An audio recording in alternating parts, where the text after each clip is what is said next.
বরিশাল নগরীর সি&বি রোডের ২২ নম্বর ওয়ার্ডে জমির দলিলভুক্ত ১২ ফুটের রাস্তা আটকে জোরপূর্বক দোকানঘর নির্মাণের অভিযোগ উঠেছে স্থানীয় এক ব্যক্তি আলাউদ্দিন আলালের বিরুদ্ধে।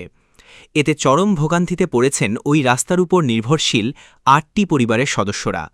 ভুক্তভোগীদের দাবি, ২০১২ সালে জমি কেনাবেচার সময় দলিলে যৌথ রাস্তার বিষয়টি স্পষ্টভাবে উল্লেখ ছিল এবং আলাউদ্দিন আলাল নিজেও তখন মধ্যস্থতাকারী হিসেবে উপস্থিত ছিলেন।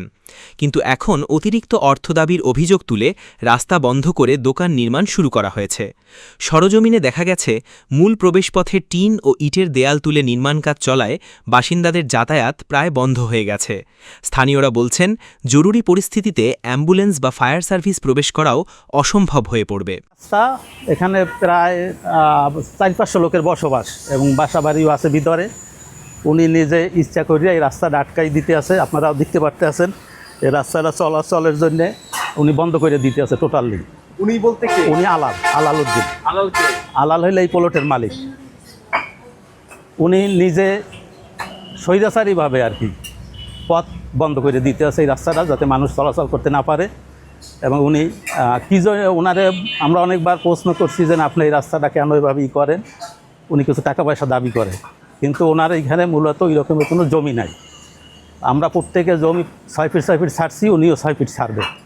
এবং ডাইন পাশের এই যে ওয়াল দেওয়া, উনিও 5 ফিট জমি ছাড়ছে চলাচলের জন্যে। উনি কোনো জমি ছাড়ে না, অথচ আমাদের 5 ফিট এবং 2.5 ফিট আবার জজ আছে ভিতরে, একজন প্লট মালিক, উনি 2.5 ফিট, 7.5 ফিট জমি এখানে ক্লিয়ার। তারপর ওনার দাবি থাকতে পারে উনি আমাদের মতো একজন এখানে ল্যান্ড ওনার, মানে জমির মালিক। এখন উনি এইটা না করিয়া উনি টোটাল রাস্তাটা আটকাই দিতে, এখানে চলাচল করতে পারবে না, কেউ চলার মতো কোনো ইয়ে থাকবে না।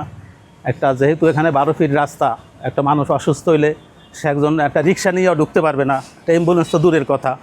আমি চাচ্ছি এই রাস্তাটা উন্মুক্ত থাকুক জনসাধারণের চলাচলের জন্যে, এটা কেউ জানি না আটকায়। অসুবিধা হইতেছে, মানুষ চলাচলের জন্য গাড়ি নিয়ে আসতে পারে না কেউ। এটা সিএমবি রাস্তা তো পাশে, তো এরকম আমার একটা রিক্সাও ঢুকতে পারি না ভিতরে।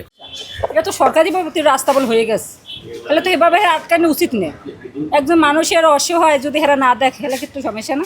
রাস্তা আটকে দিলে তোমরা রাখতে পারবো না, সমস্যা হয়ে যাবে না মগু। এ ঘটনায় ক্ষতিগ্রস্ত পরিবারগুলো বরিশাল সিটি কর্পোরেশন ও প্রশাসনের জরুরি হস্তক্ষেপ কামনা করেছেন। তবে অভিযুক্ত আলাউদ্দিন আলাল এ বিষয়ে কোনো মন্তব্য করতে রাজি হননি।